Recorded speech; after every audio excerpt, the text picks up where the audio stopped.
the president and founder of Frame of Mind Coaching, and you have just joined the Frame of Mind Coaching podcast, where we invite leaders from all over the world to come onto the podcast to get coached live and in person. Today, I'm really excited to have the president of BASF Canada with me today. His name is Marcelo Lu. I think it's a bit of a coup to get him on this call with me, so welcome. Yeah, thank you. Thanks for letting me join. Letting you. I'm thrilled that you're here. So for people who are all outside of Canada and in other parts of the world, please describe what is BASF Canada. So BASF Canada is part of a German multinational chemical company. We produce everything from ingredients that go into the pharma segment, automotive, aerospace, oil and gas, mining, agriculture, especially in Canada. So we are really a proxy for many different industries. And we sell in basically any industry that is producing, you will see chemistry. So we show up there. So is there some area where you specialize, like we specialize in this kind of product or this kind of application? Again, because chemistry is a building block for many different products. So if you take a car, for example, we supply a lot of the plastic components that go into cars. I see. Okay. We supply a lot of the fuel additives that go into fuels. We supply a lot of the lubricants that go into the different engines. We supply the coatings. We have a coatings plant in Canada, in Windsor. So if you're driving, depending on the make and model, you're driving on a BASF paint. So we really show up a bit everywhere. And one interesting thing is 3M, which is a customer of ours.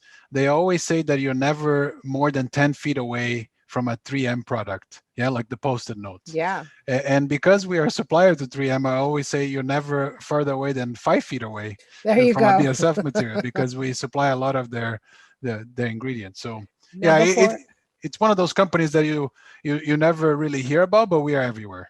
So before we started this recording, I noticed that you had a pair of shoes sitting on your windowsill. And I suggested that just for the purpose of aesthetics, you might want to take down your shoes. But then you showed them to me up front and in personal.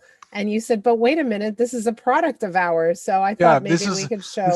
This is not me, putting my running shoes on the window to dry. We actually 3D printed these soles. Wow. So it's a prototype shoe. And it's what BASF does. Innovate. Very, very interesting. Okay, so that gives people a sense for who you are and what you do. Tell us today, what is a challenge that you're experiencing that you would be comfortable talking about on this show? Yeah, thanks, Kim. I actually just did a what we call here in BASF a feedback feed forward. So it's almost like a 360. And then people can provide comments around my leadership traits. Yep. And one that always comes back, and it's especially interesting this year because with the pandemic and trying to support everybody,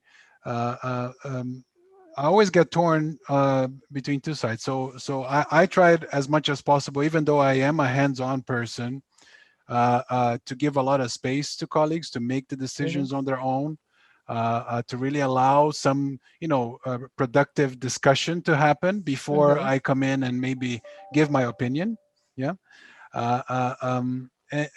it's interesting that I keep getting these feedbacks, that, especially in these 360s, where they'll say, "Oh, Marcelo, it would be great if you allow more discussion." But at the same time, you get the other extreme where people are saying, "Oh, we should just make a decision and move on. You allow too much discussion." So this kind of dichotomy is very interesting to me, and something that I challenge with. That I never know what is enough, rope, and when do I have to come in a bit more, and starts spilling over into people thinking that maybe I don't hold other leaders accountable or things like this. So it's something that I want to work on, but there are many different angles here, and one might appease one group, and then the other one feels that it goes the other way. So that's a challenge, yeah, I would say. Perfect. I love it. It's beautiful and it's right up my alley. So let me ask you a question. Do you have children? I have two, How old are daughters, they? 3 and 1. Okay. So I work with leaders just like you, the highly driven population who have huge goals that they want to reach, who have a team underneath them, who are in a position of influence and leadership. I work with people just like you. And sometimes they have this big idea of how they need to operate as a leader, and it gets confusing. And in order to simplify things, I like to talk about having kids, because in Mm, your home, you're a leader too. And so, one of the guiding principles is, what do you want for your kids? Do you want them to be independent or dependent? How do you want to raise them? When we think about the things we want for our children, to be critical thinkers, to have great judgment, to be independent, to feel good about themselves, to have confidence, to build great relationships, to be great communicators, all those things, right? To be kind, to be good human beings. When we think about the things we want for our children, that provides us with some guidance about how we need to let them work things out, let them fail sometimes, and when and where to be on hand when they fall. But correct. your job primarily as a parent is to help them learn how to assess things, learn how to make decisions. So it's the learning how to, which is really your role, as opposed to making the decisions for them. Correct. And I know it's confusing at the age of 1 and 3, right? Because at the age of 1 and 3, we are making a lot of decisions for our children. But as they age, you want those decisions to be less and less and less, but you want to give them the building blocks or the tools to teach them how to make the right decisions, how to assess situations, how to feel comfortable, how to get up after a failure or a fall. Mm, Does that all correct. make sense? Okay. So, what I see in your situation is a massive opportunity. And the massive opportunity is twofold. One is, I don't think people are clear about your values as a leader.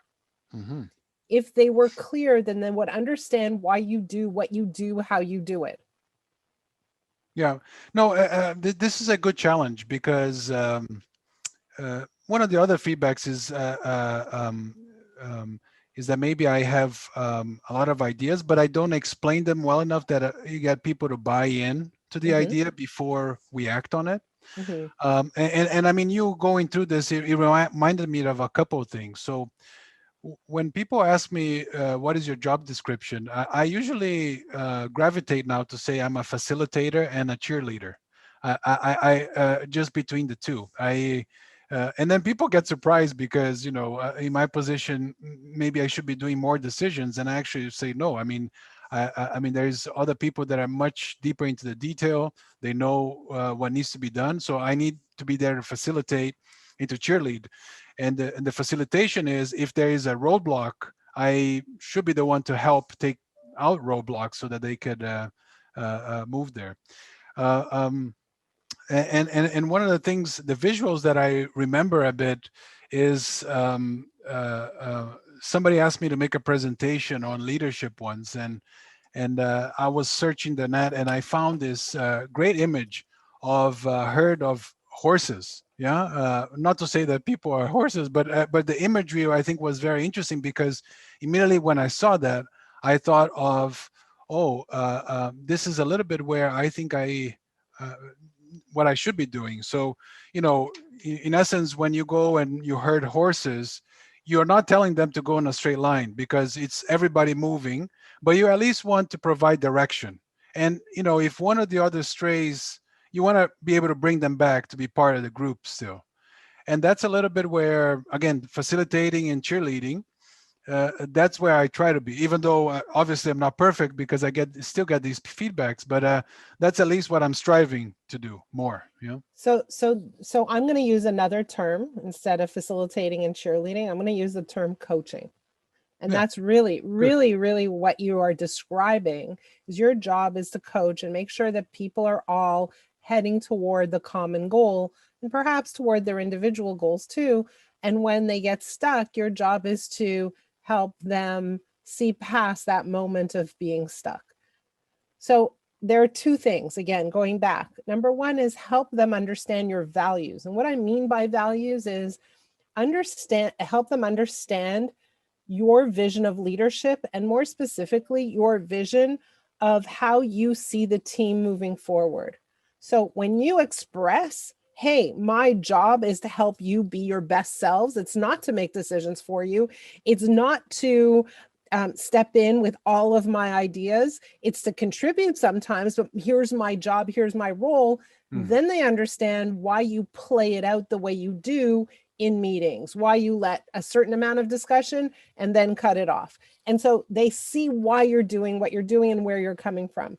But the second piece of that is that you have an opportunity to teach people how to think. So in other words, as you're raising your children, you're teaching them how to make decisions, how to assess problems, how to assess situations. And what you want to do is empower your team to identify when they get stuck, and then provide them with the uniquely Marcelo way of getting past these barriers. So not only are you saying, here's what I would do, you're explaining why you're making that decision so that they learn how to overcome these barriers moving forward. So there's two opportunities for you. And really, both of those things, both of those approaches, those strategies allows you to address the feedback on both sides of the equation.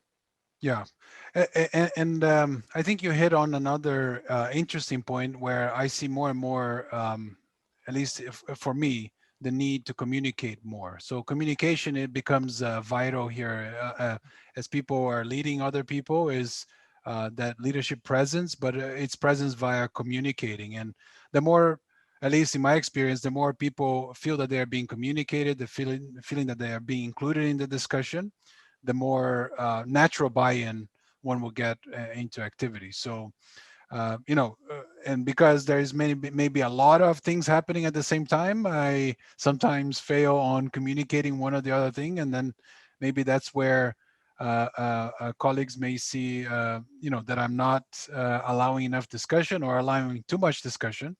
But it's a good point. Sometimes just to be transparent, what we're gonna do now is gonna do a nice brainstorming, and that has an end to it, but we need to go through it so that we can flesh out the best ideas or the Right. best things. Yeah, So telling them in advance what process you're going to use and why. correct. Right. Yeah, So and what this does is it exposes them to how you see things, what your values are, what your priorities are, and how you approach problems. And it's all the things you want to pass down to your company as a powerful leader. And I just want to give you an interesting piece of information. So again, I've been coaching for well over 16 years. And over this time period, I have collected some interesting data that I have been focused on. And the question has been, as a leader, how equipped do you feel as a coach? In other words, how strong are your coaching skills? Evaluate yourself. mhm. And the second question is, how satisfied are you with the productivity and outcomes of your team? And what we have seen, and there's a direct relationship between these two factors, is that the more a leader has strong coaching skills, the more satisfied they are with the performance and productivity of their team. It's a straight line. And so what you're really saying is, hey, I could use a little bit of help in tweaking, finessing, getting a little bit better in the area of coaching. And that's really what you're saying. Yeah. And it's uh, people ask me, and I always say it's what is leadership and all that, and I always say you can never stop learning, right? So you A can hundred never percent. you can never stop being coached. You can never stop coaching. So I, I fully buy into that. We even installed an internal coaching program here in BSF Canada, where we trained colleagues to become internal coaches. So that culture itself, we try to, of course, spread here in the company as well. Yeah. That's amazing. And just to share with the audience, when I approached you to be on the podcast, your response was, I think it's very important as a leader to be transparent and open, and that's why you're here. And I think you're leading by example, and so just picking up a few of those extra skills, I think will make it a home run for you. Yeah, I hope so. Yeah, and Yeah, again, once you stop learning, you stop being effective and with impact. So I agree. I always agree. curious and willing to learn a bit more. Yeah, I agree wholeheartedly. yeah, Marcelo, thank you so much for being on the podcast. I hope I gave you some things that will cause you to think or that you could apply in actual meetings. For those of you who are listening, if there is a challenge that you want to share on the podcast, please reach out to me. My email address is kim@frameofmindcoaching.com. And if you have a challenge that you're not so willing to share on the podcast, but do want to discuss, reach out to me anyways. My email address is kim@frameofmindcoaching.com. Marcelo, thank you so much for being here with me. I'm thrilled to meet you face to face right here on the podcast. very good. Thank you, thank you, thank you as well, Kim.